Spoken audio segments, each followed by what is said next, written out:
Butane का जो formula है C4H8 और इसका स्ट्रक्चर फार्मूला मैं इसको यहाँ से इरेज करके यहाँ पर लिखता हूँ, तब आपको अच्छे से समझ में आ जाएगा कि ऐसा हम क्यों है कि यहाँ कभी हम 2 हाइड्रोजन देते हैं, यहाँ हमने 1 ही हाइड्रोजन दिया है, यहाँ हमने 2 हाइड्रोजन दिया है और अभी हम यहाँ 3 हाइड्रोजन देंगे, ऐसा क्यों हो रहा है, हम ये देखते हैं।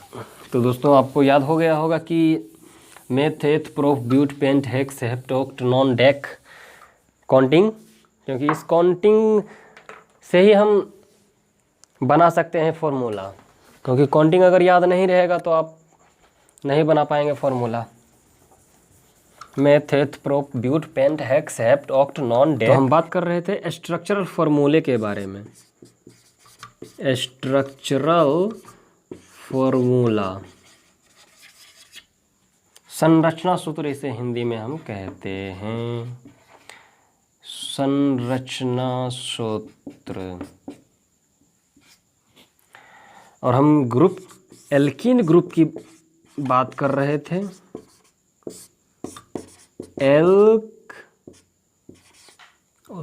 एल्कीन, और इसका सामान्य सूत्र क्या था, CnH2n। और हम बात कर रहे थे ब्यूट, आपको तो याद होगा मेथ, मैं इधर लिख देता हूँ, meth eth prop but pent hex hept oct non deck.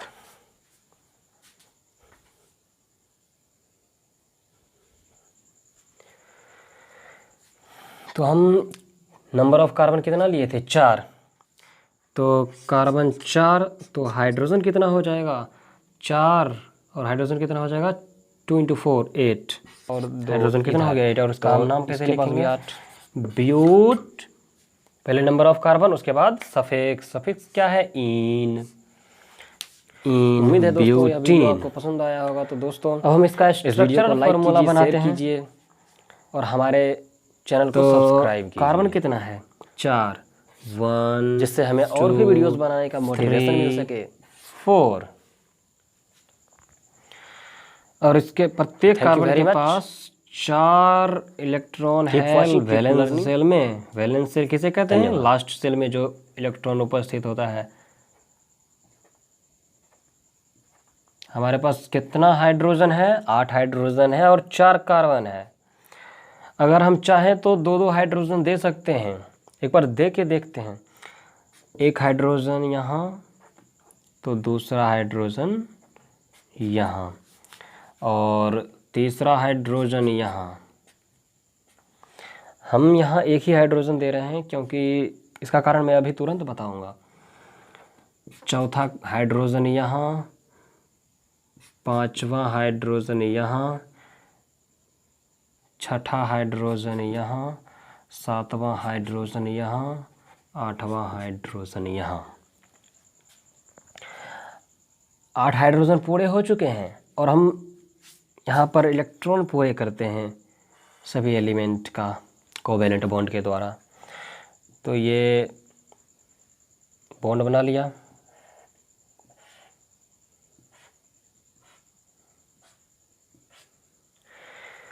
Hydrogen और कार्बन के बीच बॉन्ड बन चुका है। लेकिन अब हम क्या देखते हैं कि इस कार्बन के पास कितना इलेक्ट्रॉन बचा हुआ है। 2 तो साझा कर लिया 2 हाइड्रोजन के साथ, और यहाँ पर 2 इलेक्ट्रॉन बचा हुआ है। तो ये 2 इलेक्ट्रॉन, पहले मैं इसे भी 2 ही हाइड्रोजन दे देता हूँ, अब तो आपको अच्छे से समझ में आ जाएगा, क्लियर हो जाएगा पूरा। 2-2 हाइड्रोजन हमने सबके पास दिया हुआ है। तो इस कार्बन के पास भी 2 इलेक्ट्रॉन बचा हुआ है, इस कार्बन के पास भी 2 इलेक्ट्रॉन बचा हुआ है, प्रत्येक कार्बन के पास 2 इलेक्ट्रॉन बचा हुआ है। देख सकते हैं 1 2 1 2 1 1 2।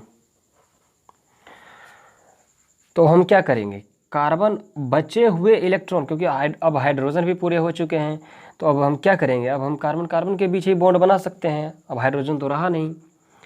तो अब हम क्या करेंगे कि ये इलेक्ट्रॉन इस इलेक्ट्रॉन से साझा कर लेगा, तो सिंगल बॉन्ड यहाँ बन गया, और ये इलेक्ट्रॉन इधर से तो बॉन्ड बनाएगा, लेकिन इस इलेक्ट्रॉन को हम इधर रख देते हैं, यहाँ पर रख देते हैं, और इस इलेक्ट्रॉन को हम यहाँ पर रख देते हैं, और जिससे कि डबल बॉन्ड अच्छे तरीके से बन जाए।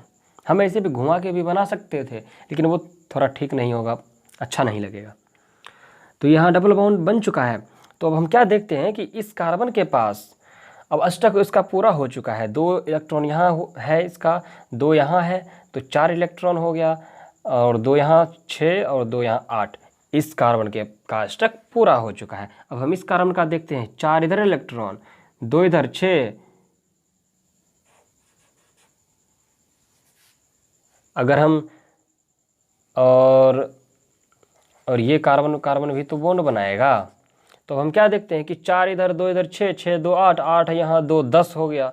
10 इलेक्ट्रॉन इसके पास कहाँ से आ गया, इसका ये तो अष्टक से भी बाहर हो गया, तो इसलिए हम ये हाइड्रोजन यहाँ पर नहीं होगा। अब हम क्या, 4 2 6, 6 2 8, बस ये अष्टक इसका पूरा हो चुका है।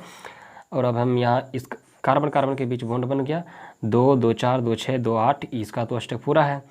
2 2 4 2 6, इसका अष्टक पूरा नहीं है, तो यहाँ और एक हाइड्रोजन कम भी है, तो हम यहाँ बॉन्ड बना लेंगे। इसी कारण से हम यहाँ पर, अब तो आपको पता चल गया होगा कि इस कार्बन के पास सिर्फ 2 हाइड्रोजन ही है, इसके पास 3 हाइड्रोजन क्यों है।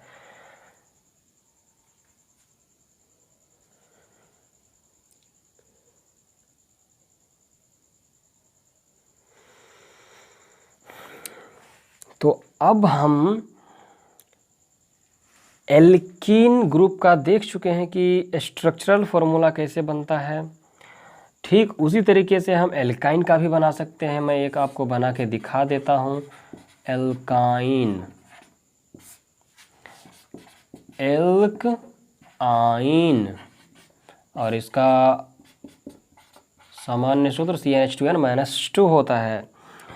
तो हम ले लेते हैं सिर्फ कार्बन 3 का ही, C3H कितना हो जाएगा, 2 3 2 2 3 6 6 -2 4।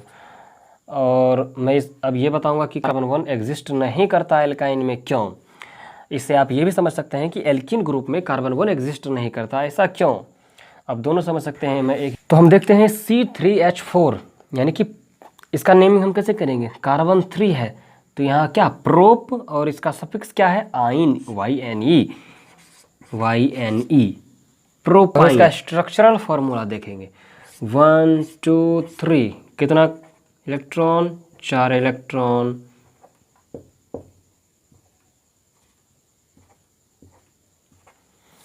प्रत्येक कार्बन के पास 4 4 इलेक्ट्रॉन है, और हमारे पास हाइड्रोजन कितना है, 4। तो एक हाइड्रोजन हमने इसको दिया,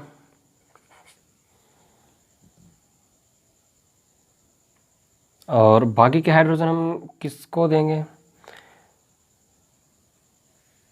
एक हाइड्रोजन हमने इसे दे दिया, और दूसरा भी हम इसे ही दे देते हैं। तो 3 हाइड्रोजन यहाँ हो गया, और चौथा हाइड्रोजन भी हमने यहीं दिया। क्यों दिया, इससे अभी हम जानेंगे।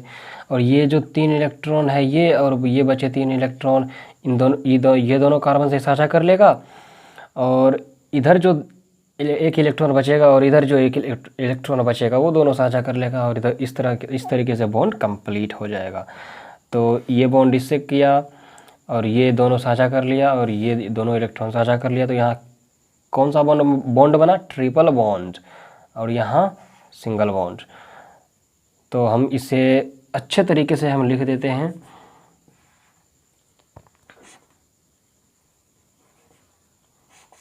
ये ट्रिपल बॉन्ड हो गया। तो हमारे पास 4 हाइड्रोजन था, और हम 4 हाइड्रोजन यहाँ पर दे चुके हैं, और यहाँ ट्रिपल बॉन्ड बन चुका है, और अष्टक भी पूरा हो चुका है। 6 इलेक्ट्रॉन यहाँ, 2 इलेक्ट्रॉन यहाँ, तो 8 इलेक्ट्रॉन, इसका अष्टक पूरा हो चुका है। 6 यहाँ, 2 यहाँ, 8 इसका भी पूरा हो चुका है। 2 2 4 2 6 2 8 इसका भी अष्टक पूरा हो। तो दोस्तों मैं आपसे माफ़ी मांगना चाहूँगा, क्योंकि मैंने बोला था कि कार्बन 2 एग्जिस्ट नहीं करता एल्काइन ग्रुप में, तो ये तो छोटा सा भूल हो गई हमसे। वो एग्जिस्ट करता है, और वो कैसे एग्जिस्ट करता है मैं आपको ये बताता हूँ, और इस वीडियो को एंड करेंगे क्योंकि वीडियो बहुत ही लंबी होती जा रही है।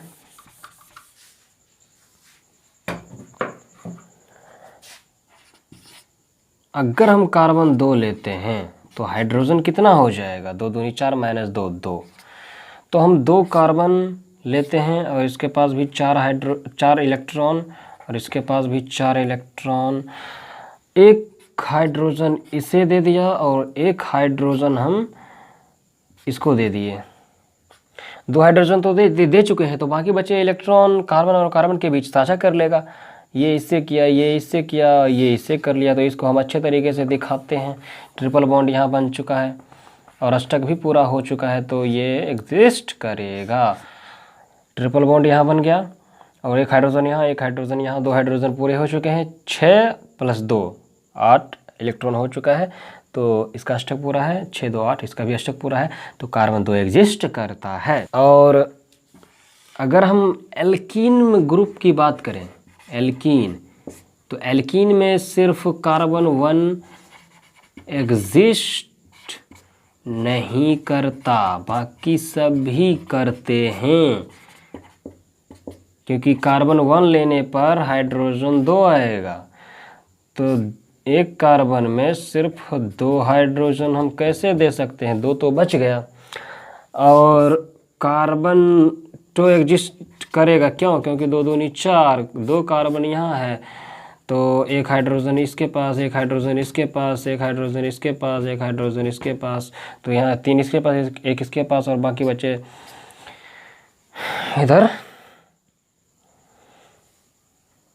2 2 4 2 6 2 8 4 2 6 C2H4, 2 कार्बन,